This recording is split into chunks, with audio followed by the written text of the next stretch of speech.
beautiful people! Welcome back to my channel. This is your Mama Sam. Hola mga amigo, amiga, kumare at kumpare. Kamusta kayong lahat? Sana lahat po kayo ay okay at safe ngayong araw na ito. At syempre, kung ako naman ang tatanungin nyo, nakikita naman ninyo ang beauty ng Mama Sam ninyo, fresh overload pa rin, di ba? Ganyan talaga kapag umiinom ka ng maraming vitamin C plus kumakain ka ng maraming banana dahil sa banana mas nakakaloka ang kagandahan ng Mama Sam ninyo. Charot! So, kamusta naman kayong lahat? Sana lahat kayo ay okay na okay ngayong araw ng Saturday. So, happy Saturday sa atin lahat ng bonggang-bongga. And then, ayun, chichika lang ako saglit ha. So, ayun, kagabi, nagkaroon na nga ng pa-party yung mga kasamahan ko sa akin. Actually, dalawa kami kasi may birthday. Kahapon birthday ni Kao, tapos ako naman birthday ko noong Monday. Kaya lang noong Monday kasi walang chance na ma-celebrate dun sa school. Binigyan lang nila ako ng cake tapos kanta-kantahan. Pero yung mga kasamahan ko, syempre yung mga lasinggera at lasinggero, ayun. So kagabi talagang bumanat sila ng bonggang-bongga. At may mga gifts talaga silang binigay. Nakakatuwa. Bukod doon sa nilibre na nila ako. Di ba? Wala naman kasi akong anda pang libre sa kanila. So sila na yung nanlibre. Anyway, so maraming salamat din. Syempre sa mga bumati talaga. At ayun nga, maraming salamat. Feeling ko tapos na yung birthday ko today. Kasi di ba parang ang haba from Monday to Saturday. So bukas, hindi ko alam. Baka may himala. Charot.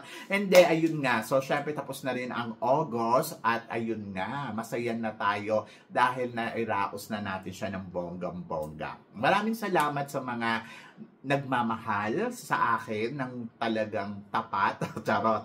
At talagang na-appreciate ko yung love ninyo. Sa mga nagpa-super sticker dyan, maraming salamat. Sa mga bumate ng Mama Sam, talagang hindi talaga kayo nakalimot. Maraming salamat. And then, of course, sa mga nagbigay ng mga pa-lunch, pa-dinner, ayun. So, maraming salamat sa inyo kung sino man kayo. And then, syempre, kay Ninong Perfecto and Siyang Junior, yung tipong hindi ka naman nanghihingi ng regalo, kusa siya talaga na hindi nakalimot na birthday ni Sam, sige, bigyan kita. O, eto. So, yun. So, nakakatuwa. Kasi yung binigay niya, ginamit ko doon sa estudyante ko na walang uniform. So, yun. So, binigay ko doon sa estudyante ko. Maraming salamat dahil, syempre, more blessing to come and then, share natin yon. At maraming salamat sa inyo. So, ako naman yung mga ganap ko naman, hindi ko naman na kailangan pa ipakita or hindi ko naman kailangan i-broadcast sa totoo lang. Kasi parang feeling ko, ano naman alam na ninyo yon at alam na ng Diyos kung ano yung mga ginagawa. Ako naman, masaya naman ako. Masaya ako sa feeling syempre, ng partner ko. Masaya ako sa mga taong nasa paligid ko, katulad ng co-teacher ko at saka estudyante ko. Masaya ako, syempre, sa inyong lahat dahil yung suporta ninyo talaga, ramdam ko yung pagmamahal at maraming salamat. God bless you guys sa atin lahat. At syempre, laban lang sa buhay. So, yon. And then, ayun. So, syempre, thanks God sa lahat talaga. Kanina, kinuha ko na rin yung pagkakataon na makapagsimba talaga. Kasi nung last week, nung last Sunday, nagsimba ako. Pero, pasatay. So, parang hindi ko naman naintindihan. Tapos late pa ako dumating. Kaya kanina, after namin mag-lunch, kasi si Dira, yung friend kong from Indonesia, nag-book siya ng lunch namin doon sa Holiday Inn. Yun. So, kumain kami doon ng bonggang-bongga. And, ayun, pumunta lang ako doon, umupo ako. Tapos yun, kumain na. Tapos umalis. Tapos, ayun. So, sabi ko, diretso na tayo ng simbahan. Kaya ang aga namin doon sa simbahan. And, maraming salamat sa Panginoon. He's the best. Ayun. The best. Hindi ka talaga maliligaw kapag kumapit ka sa Kanya. And then ngayon, syempre, another year para sa akin. I'm 14 years old. Never been touched, never been kissed. So, nandoon ako sa part na, gusto ko naman ay syempre ipagpatuloy yung mga ginagawa ko ng mas matibay, ng mas malakas, and then of course good health talaga. And bahala na ang Diyos kung ano pa yung mga plano niya. Ang plano ko gumawa ng vlog na hindi pageant. So siguro yung Samsam TV, papalitan ko na talaga siya kaysa naman mag-create pa ako ng bago, di ba? So I hope na sana tangkilikin ninyo and sana makagawa tayo ng mga content na magugustuhan ninyo at malilibang kayo ng bonggang-bongga. Kasi parang tatlo yung channel ko, dalawa yung pageant, tatlo puro pageant. Gawin natin yung isa na normal, di ba? So, yon. Pero syempre, maraming salamat sa inyong lahat. At kaya naman ngayong araw na to, marami akong hatid na chika sa inyo na talaga naman, oh my gosh, magtataas ang kilay ninyo ng bonggang-bongga sa mga pag-uusapan natin ngayon. Kaya guys, wag na nating patagalin ang ating mga chika. So, para sa una nating chika, Paulo Joaquin Arevalo, bagong National Director ng Miss Cosmo Philippines. So, Mama Sam, tingin mo, mapapalitan ba ang reyna ng Miss Cosmo ngayong taon na to na si Chelsea Fernandez? Hindi ko alam. So, syempre nagulat din ako kasi syempre alam ko under to by Jonas Gapud. And then ngayon, meron ng bagong national director. Hindi ko lang alam kung related pa ba to doon sa Miss Universe Philippines. Hindi ko alam kasi ang alam ko ayaw ni Kun An talaga na ang mga kanyang mga national director ay dikit doon sa Miss Cosmo. Ayan yung naging unang problema dito sa Thailand ni Kun Poy dahil nga si Kun Poy ay sinusuportahan ng Cosmo tapos meron siyang universe. So, nag-decide si Kun An na tanggalin siya ng bonggang-bongga. So, ngayon, hindi ko alam kung ganoon din yung nakikita niya kay Jonas. And, ayun, siguro binigay ito ni Jonas dito para siya na ang mamahala. Pero yung queen na si Chelsea Fernandez, siya pa rin ang alam kong mananatili na magkukumpit sa Miss Cosmo. At malinaw yon na siya ang magiging pambato natin ngayong taon na to. So, yon. Wala namang mga bagong update eh. So, ibig sabihin, siya pa din yon. At saka hindi naman na siguro yon papalitan. Bakit naman papalitan? Eh, may reyna na. Saka parang piling ko, turn over lang yung pagiging national director. Kaya, abangan natin kung ano ang mga bagong update, kung magkakaroon na ba ng bagong pageant uli dito sa Pilipinas katulad ng Miss Cosmo Philippines. O, di ba? Ang gulo-gulo ng Pilipinas ngayon dahil sa politika. Tapos, ay nako. But, ayun, laban lang Philippines. Kaya natin yan, di ba? At para naman sa sumunod natin, chika, Kurt Bondat, ready na para sa Mr. International. At ito na nga ang official schedule na magaganap dito sa kompetisyon ng Mr. International dito sa Bangkok, Thailand.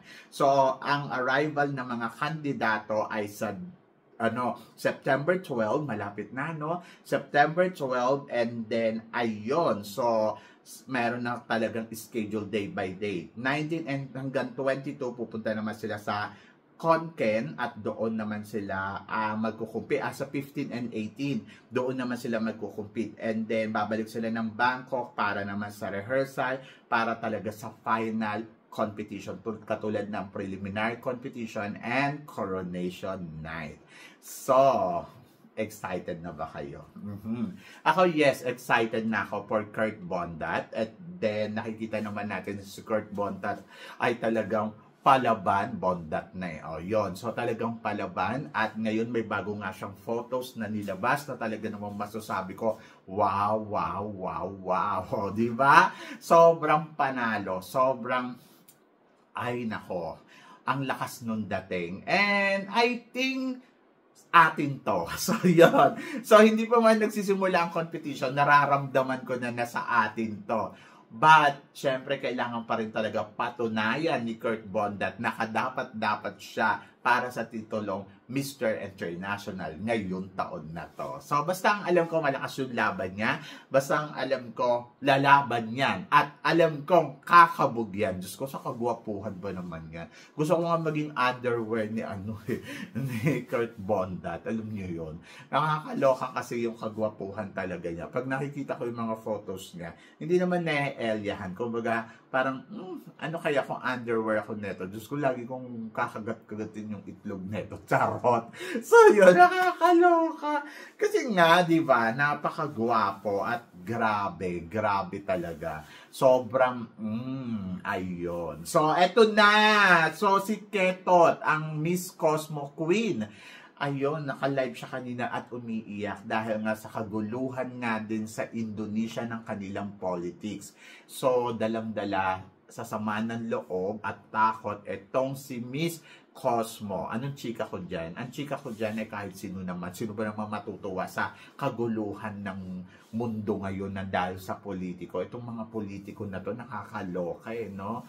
Parang sana tumakbo kayo dyan dahil ang hangarin ninyo ay matulungan mapaunlad ang bansa. Hindi yung hangarin ninyo ay magkaroon ng power at para lang sa kaanuhan ng ating bansa, ng ikakabaksak ng isang bansa, di ba? So, hindi ko naman masisi. Sabi nung iba na ako, nagdadrama naman to.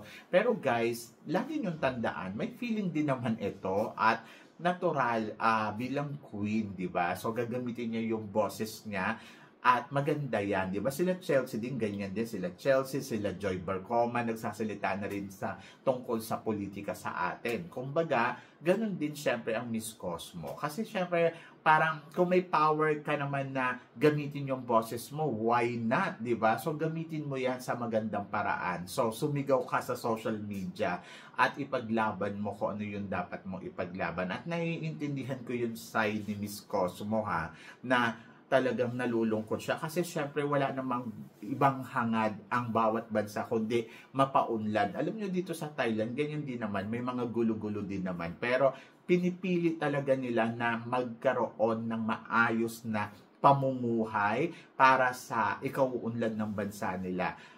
Talagang nandoon sila solid na parang parang kung ano yung makakabuti sa atin lahat. Ganon. Kaya nga, di ba yung nagkakagulo dyan sa Cambodia, ay nako, pinili nila na parang, sige, bayaan nyo na sila, ibigay nyo kung ano yung gusto para manahimik. Kasi nga, meron mga future na kabataan na, alam mo yon na iisipin yung ano. Actually, yung mga nangyayari din naman sa politics, kagagawan din yun ng mga mamayan. Kasi, katulad sa Pilipinas, binoboto ninyo, nagpapabola kayo, tapos ngayon ganyan, di ba? So, pagsisisihan ninyo. So, sana matuto tayo, hindi yung parang, ang ayoko, yung mayroon kayong favoritism na ganito, nako, ay, eto, okay to, masa to. Ay, nako, Lord, Diyos ko, ang ending kawawa ang Pilipinas. Sana matapos na rin niya at maayos ng bonggang-bongga. At kay Ketot naman, ayun. So, good luck and syempre, laban. And then, eto nga. So, speaking of Miss Cosmo at Lisa Manalo, nagpasabog sa kanyang styling kaninang umaga. Nakita natin dahil may event niya itong pinuntahan kagabi. At ayun nga, ang photos niya. Diyos ko, Lord, talagang pasabog talaga ang Atisa Manalo, ang sexy nung dating. Pero, ang sabi nung lahat ay ginaya daw si Ketot, ang Miss Cosmo. Pati daw sa hikaw, styling, lahat, everything. Parang feeling ko hindi. Kasi si Ketot, parang yes, tinirintas yung buhok niya, pero banat. Sa kanya naman may palaylay. Oo. So, ako, para sa akin,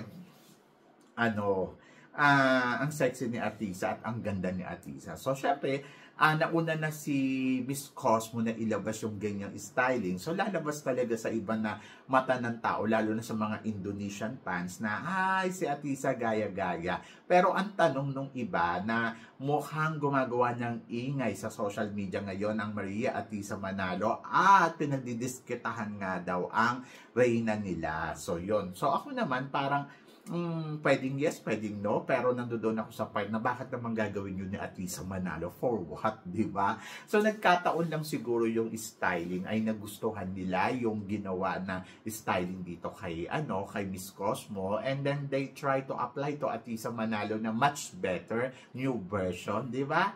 So, hindi naman masama kung magkaparehas ang bawat styling kasi gano'n naman talaga ang nangyayari. At sa damitan ni Atisa Manalo, bagay na bagay at ganun talaga ang magiging styling ng isang kandidata. Kasi yun naman talaga ang dapat gawin. Tingnan nyo, lumabas ang mukha, lumabas ang ganda, lumabas ang kaseksihan, di ba? So yun, kasi kung nilaglag mo yan, parang puro buhok ang makikita sa iyo dyan. So yun, so hindi naman natin sila masisisi or mabiblame na kung iisipin nila, ay nako, ginaya yung reyna namin. Kasi nga, nauna na nga naglabas ng ganyang styling ang kanilang reyna. Kaya, ayun nga, mapagkukumpara talaga at lalabas na gaya-gaya, putumaya ang Maria Atisa Manalo sa mata nila. Pero para sa mata ko, hindi! Charot! So yun, so nakakaloka, no, ang intriga.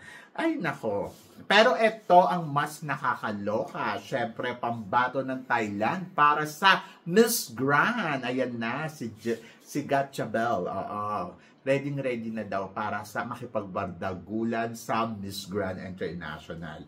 Well, ang masasabi ko, ang babaeng to ay napakabait. Na-meet ko yan ng maraming beses at natutuwa ako sa kanya kasi sa tuwing makikita niya ako, natatandaan niya ako. Sabi niya, hi, hello Mama Sam. So, I love yung pagiging niya humbleness, tapos yung sense of humor kapag kausap mo siya na talagang sobrang ang kuda-kudaan niya, ang daldal niya, oo. Tapos, palabas siya sa entablado. Pero naniniwala naman ako na kayang makipagsabayan dyan ni Emma Tiglao at hindi ko lang alam kung may elbow siya ni Emma Tiglao ha, pero ang alam ko, lalaban ng bonggang-bongga si Emma Tiglao. At ayun na, kakabugin niya ng bonggang-bongga. Charot. So, yan. So, basta magtiwala lang tayo sa pambato natin at wala tayong dapat ipangamba dahil alam ko na talaga namang kakabog ang mga reyna natin pagdating sa international pageant. At ngayon pa lang ang masasabi ko, lalaban yan si Emma Tiglao. Sa ayaw nyo at sa gusto ninyo. Kakabog yan. Diba? Diyos ko Lord. Ayun yung abangan natin kung ano talaga yung magiging eksena ni Thailand at saka ni Philippines sa entablado ng Miss Grand International. Pero syempre hindi pa dito natatapos ang harapan ng Thailand at ng Philippines dahil sa Miss Universe ngayon pa lang talaga pinagtatapat na ng bonggang-bongga ang reyna ng Thailand at reyna nga ng Pilipinas. So, ito nga si Maria Atisa Manalo at Vina. O, ang tanong nun lahat, sino daw ang makakarating sa top 5 sa kanilang dalawa? Syempre, ang sagot ko dyan, Maria Atisa Manalo. Charot. So, yun. So, ako, si Vina, maganda naman si Vina. Wala namang problema. At magaling din si Vina. Pero, syempre, alam ko rin na may galing at tapang din naman ang pambato ng Pilipinas. At parang feeling ko, hindi naman magpapabaya ang isang Maria Atisa Manalo para lang matalo ng ganun-ganun lang. So, naniniwala ako na magbibigay ng magandang laban ang pambato ng Pilipinas sa darating na Miss Universe. Yes, nandoon na malaki yung chance ni Vina na parang makarating talaga sa top 5 lalo na ngayon, di ba?